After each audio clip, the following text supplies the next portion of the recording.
This is the Nikon P1100. It's 24 to 3,000 millimeters. It's $1,100. And it literally beat our $20,000 wildlife setup for faraway subjects. It is even better. A very specific instance. We're gonna get into that. We're gonna put it up against the iPhone and see if it's better than your phone. As well as like an interchangeable lens super zoom to see how you should spend your money. First, we want to thank our sponsor, Squarespace. Whether you want your own website, portfolio, or gallery, you can make it happen on Squarespace. We have ours and we love them. Head over to Squarespace and try it for free for 14 days, no credit card needed. Just go to squarespace.com/Chelsea and use the coupon code Chelsea to get 10% off. Let's talk a little bit about the design of the camera. Now, I was a little shocked when I saw it. I don't think it's a very attractive camera, but it is a practical camera. It is a fixed lens camera, so you can see you can't take the lens off. This is all one part. You can zoom this massive lens with the switch here or on the side. So you have multiple ways of zooming, which is pretty nice if you'd rather use your thumb instead of your finger. You want to designate that to your shutter button.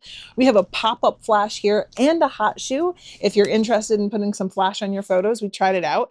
It's also a fully articulating flip screen. So if you wanted to film forward for whatever reason, that is an option. You can monitor whatever you're filming, and that's always nice. It's also nice if you want to hold it up to take pictures or get down low. I like the fully articulating screen. Other than that, the buttons on the back are pretty standard. And the viewfinder, we can talk about that. I thought that it just looked okay, especially because you're zooming so far at 3,000 millimeters. Sometimes it isn't the clearest looking viewfinder, but you still see things fine. I'm comparing it to something like the Sony Alpha 1, which is super high end. That's like a $6,000 camera. So for $1,100 camera, it's good. One thing they added from the P1000, the previous version, is that they have USB-C charging right here. So you don't have to take out your battery to charge anymore. You just plug it in. And there's a mic. That's good. So before we get to the telephoto end of this, let's talk about how it is as a general camera or a travel camera.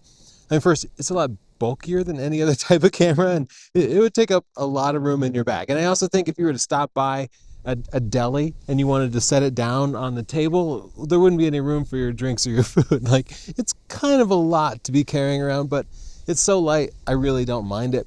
The autofocus isn't great. You're going to be shooting this in what they call AFS, like single shot autofocus for just still subjects. And then it works okay. You can get things in focus. You're also not going to be shooting fast moving subjects, but for general and travel photography, that's okay. I am curious about how this compares to like your iPhone, right? Because you're carrying around a lot here, so it really needs to outperform it, but I'm not so sure because my iPhone here advertises 48 megapixels, whereas this is 16. And my iPhone, the main camera, the sensor is actually more than twice as big as the sensor in this massive camera. That's right, the sensors here is way smaller than your phone camera probably. So let's take some side-by-side shots. First with the caveat that my phone goes to super wide 13 millimeters and this only goes back to 24 millimeters. But this is definitely going to have strengths at the telephoto end. So let's see. Zoomed back at 24 millimeters, they look about the same, but let's zoom in. Sure enough, the iPhone looks way better than the Nikon. At 50 millimeters, the iPhone's fake 2x over sharpened zoom looks bad. The Nikon's optical zoom looks way better.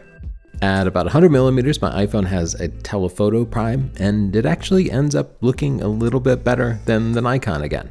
But zooming further, the iPhone has to crop, and now the Nikon looks way better. And if I zoom in all the way to 3,000 millimeters, it's not a contest. The Nikon here looks way, way, way better. Check this out. This building behind the bridge is an ice cream shop with some coffee specials, and that's what it looks like on a phone. This is what it looks like on the Nikon. Everything is completely readable. The telephoto lens on it is amazing. One thing I really like about the P1100 as a travel camera is that this telephoto zoom allows you to isolate small subjects, interesting details, and that's one of my favorite types of photography. So you can definitely isolate things with this. You can pick out the smallest detail and make that your entire picture. And in a place like Mystic, Connecticut, the wide shot's not that beautiful, but you can use it to pick out small little things that really identify a particular place.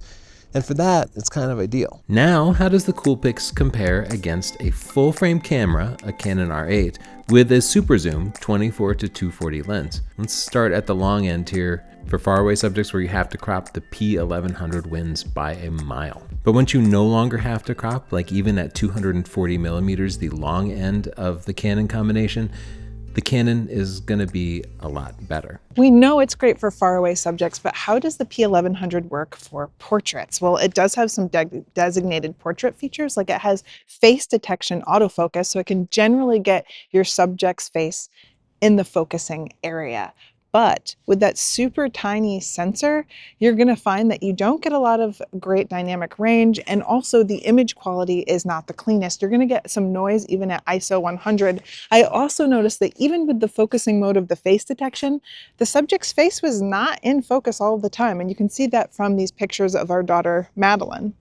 I also want to point out there is a built-in flash, and we have used that on our portraits. You can see the results here. It's not a flash you can move around or bounce, so it's going to be direct and a little bit harsh, but hey, it's there, so that's pretty good. You also have this hot shoe if you want to connect an external flash, but when we tried to do it, we could not get it to work. So I'm not sure if that's just a problem with our copy. We did write Nikon, we're waiting to hear back from them, but I'm curious what all of your experiences are. If you have this camera, did you get the external flash to work? Overall, I'd say for portraits, if that's the designated type of work that you want to do, I would not recommend this camera. It's fine if you already have it and you're generally doing really far away stuff and you want to use it for portraits sometimes. Yeah, I can see that working, but it wouldn't be my go-to choice. But you know what face it's great at taking pictures of? The moon, because the moon is really far away. It has a designated moon mode on the dial, so you can use that. And of course, you get that great 3000mm reach, and the pictures come out good. So yeah, moon face, great. People face, After you take all those pictures, you probably want to transfer them to your phone so you can share them.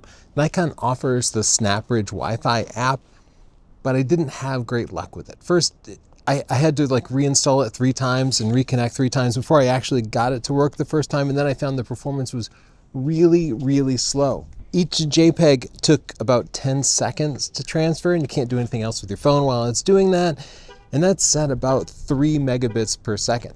By comparison, an iPhone transfers files at about 600 megabits per second, so if you're used to sending files with your iPhone, this is 200 times slower.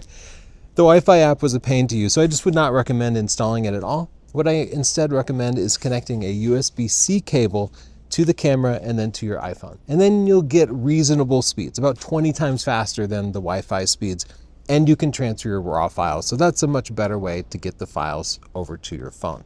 So this is low tech and slow, but you know what's high tech and fast? Squarespace. Squarespace.com/Chelsea is the place to go when you need a presence on the web. It could be your portfolio or your video reel, a personal project, or any type of business, including selling stuff online, taking appointments from clients. It all starts at squarespace.com/Chelsea, and you can try it out completely free. No credit card required. Just go play, have fun, set up something beautiful using one of their templates. And after you try it out and you love it, the coupon code Chelsea will get you 10% off. Thanks for sponsoring this, Squarespace. Now let's go into the woods and take some bird pictures, because I know that's what a lot of y'all are waiting for. let's talk about wildlife photography. We put it up against our Sony 600mm f4. With an A1, $6,500 camera with 50 megapixels. And the shocking results is that at 3000 millimeters, this is better than the 600mm f4. I didn't believe it, so I tested it over and over and over again, and that was always better. Now this is at 3000 millimeters. This is when you have to crop, but that's actually really common. Wildlife photographers don't usually get as close as you want to the animal, so even if you have a huge lens like this, you end up cropping really far down. But it doesn't look great at 3000 millimeters. But if you're a birder and you're trying to say, hey, I saw that, yeah, it's good. It's a decent picture. You can see what's happening. Yeah, with wildlife, you always want to get closer. And when you are super far away, it's never going to be high art, but you can identify the bird. You can't identify the animal. When you go to 600 millimeters, then this beats the P1100. I'll say there's some things to consider at 3000 millimeters. It's extremely hard to even keep your subject in the frame because any micro movement shows up huge. You're gonna want a tripod. I ended up just propping my camera on a sign that was there. Another thing is that the autofocus is not reliable. It's really difficult to get focused. That means you take a lot of pictures. And we're a little bit spoiled by all of the new autofocus technology that ensures that you get a ton of your pictures in focus. But if you're gonna be taking wildlife photos with this, you're gonna wanna take as many pictures as you can and then go through and weed out the ones that are not in focus. Also, I wanted to see how much bang for your buck you could get with this, so I applied some noise reduction and some sharpening to get the best possible photos of what you can get, and I think it looks decent, and especially on social media in a smaller format, it's gonna look good. We've said it before, but this is not an action camera. If you do shoot continuously, which you should even for stills, the buffer fills up quickly. So you end up taking like 1 or 2 pictures and then you wait a second and then you can shoot again. While we're on that topic, let's talk battery life, because the battery dies relatively quickly. So even in the process of just filming this review where we're not taking pictures while filming it, the battery has drained significantly. So it does have the USB-C charging, so you can keep a charging cable in your car. So who do you think should buy this camera, Chelsea? It's a niche camera, and by that I mean it has a very specific purpose. So I think that if you're a bird watcher and you really want to see birds that are far away and get some photos, it's going to be great for you. Or if you're spotting boats, Or anything far away, like airplanes or paparazzi, but far away stuff. Like up close, this doesn't excel at anything. It's too big and awkward, and it's only 16 megapixels and a little outdated.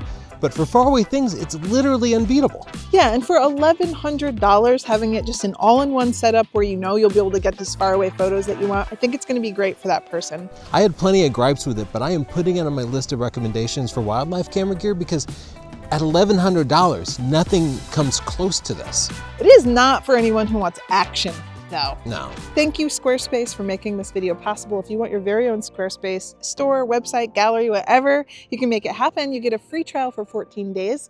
No credit card needed. Go to squarespace.com/Chelsea and use the coupon code Chelsea to get 10% off.